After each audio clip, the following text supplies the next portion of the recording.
नियोजित शिक्षक सक्षमता पास शिक्षकों की नियमावली बदलने की तैयारी तो सरकार कर चुकी है, लगभग कर चुकी है। नियमित शिक्षकों का भी तबादला करने की बात चल रही है और तबादला नीति पर अंतिम सहमति लगभग बन गई है, लेकिन इससे शिक्षक परेशान चल रहे हैं, शिक्षक हैरान चल रहे हैं। खास करके जो नियोजित शिक्षक हैं उनका कहना है कि ठीक है, आप हमें राज्यकर्मी तो बना देंगे, लेकिन जो प्रमोशन का लाभ उन्हें सर्विस में मिलना चाहिए वो मिलेगा या नहीं, ये सवाल बना हुआ है कि क्या नियमावली बनाने के बाद जब आप नई पोस्टिंग आप जब देंगे नियमावली बदल कर, तो क्या उनको वरीयता का लाभ मिलेगा, प्रमोशन का लाभ मिलेगा, ये सवाल है।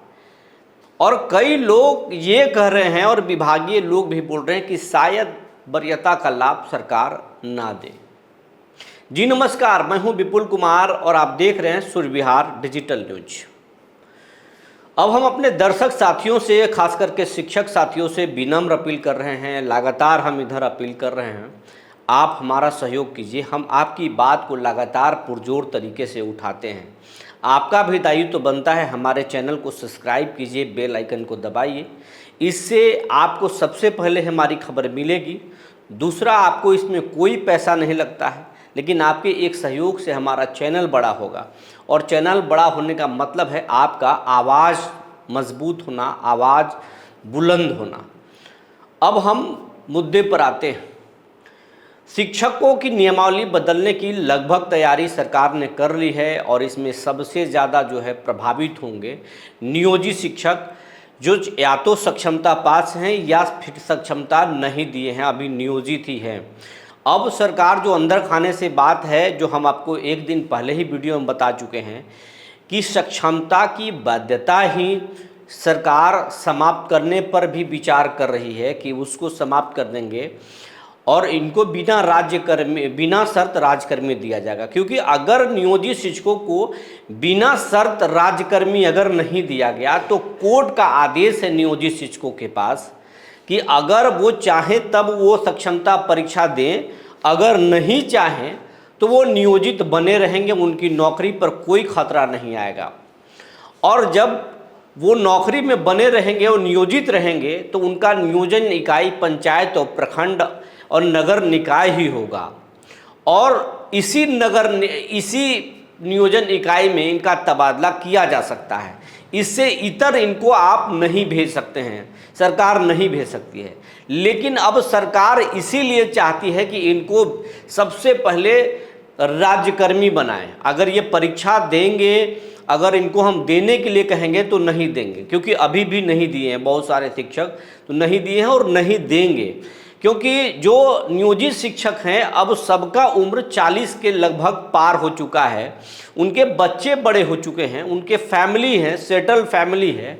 अब उनको 100 किलोमीटर दूर जाना, 150 किलोमीटर दूर जाना उनके लिए परेशानी का कारण है, और उनकी नौकरी भी सेफ है। नियोजित शिक्षकों को आप चाह करके भी बर्खास्त नहीं कर सकते हैं।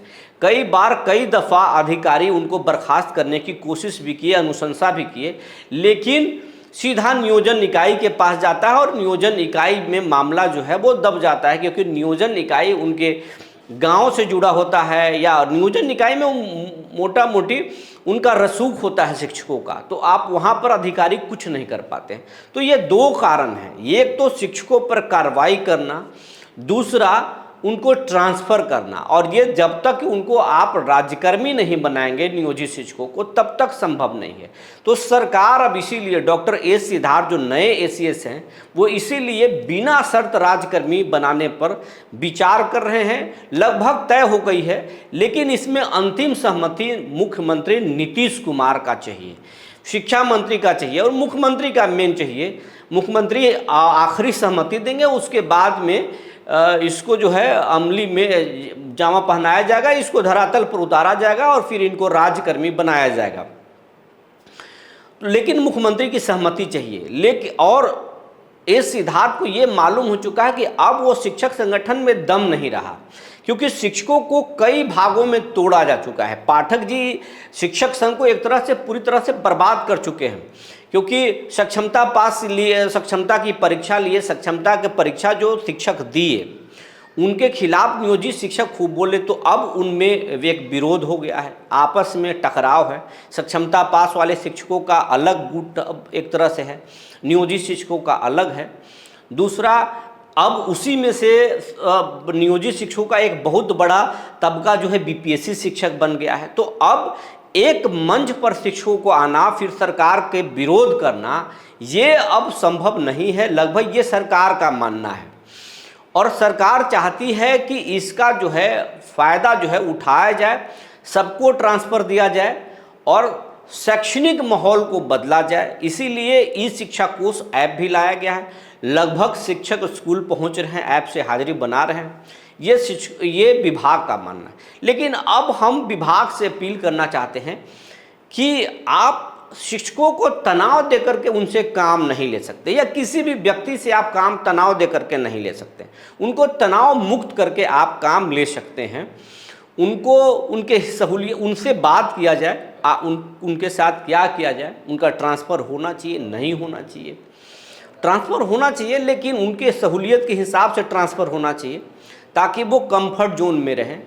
और दूसरी बात कि पढ़ाई में बदलाव कैसे आ सकता है, ये शिक्षक ही बदला सकते हैं। उनको विकास योजनाओं से अलग कर देना चाहिए। मध्याह्न भोजन तमाम जो योजना है, इन योजनाओं से अलग कर देना चाहिए। 50 तरह की रिपोर्टिंग से हेडमास्टर को अलग करना चाहिए और शिक्षकों को अलग करना चाहिए। तो ये तमाम चीज़ जब किया जाएगा, तब शिक्षा में बदलाव होगा और शिक्षकों को मेन रूप से खुश रखना होगा। और जब शिक्षक खुश रहेंगे तब बच्चों को खुश रखेंगे और एक माहौल अच्छा तैयार होगा, और उसके बाद में पढ़ाई अच्छी होगी और फिर रिजल्ट भी उसका आएगा। तो सरकार को चाहिए कि शिक्षकों को परेशान करने के बजाय जो है उनको तनाव मुक्त करे और फिर उनसे पूछ करके और पढ़ाया जाए बच्चों को। पढ़ाई तो ज़रूरी है, पढ़ेगा बिहार तभी बढ़ेगा बिहार, ये ज़रूरी है। पढ़ना भी चाहिए। बिहार में कोई उद्योग और इंडस्ट्री नहीं है, अगर एक इंडस्ट्री है तो वो है शिक्षा, और शिक्षा के दम पर ही आज बिहारी जो है दुनिया का हर एक कोने में अपनी पहचान कायम रखे हैं। तो पढ़ाई बहुत ज़रूरी है, लेकिन शिक्षकों को परेशान करा करके नहीं, शिक्षकों को खुश रख करके, उनसे जान करके, उनसे फीडबैक लेकर के हम बदलाव कर सकते हैं। दूसरा कि अगर सरकार इनको बिना शर्त राजकर्मी बनाने जा रही है, तो चाहिए कि इनको प्रमोशन का लाभ भी दिया जाए, ताकि इनको किसी भी तरीके का वित्तीय नुकसान न हो। जो जानकारी निकल कर आई थी हमने आपको बता दिया। तब तक के लिए धन्यवाद।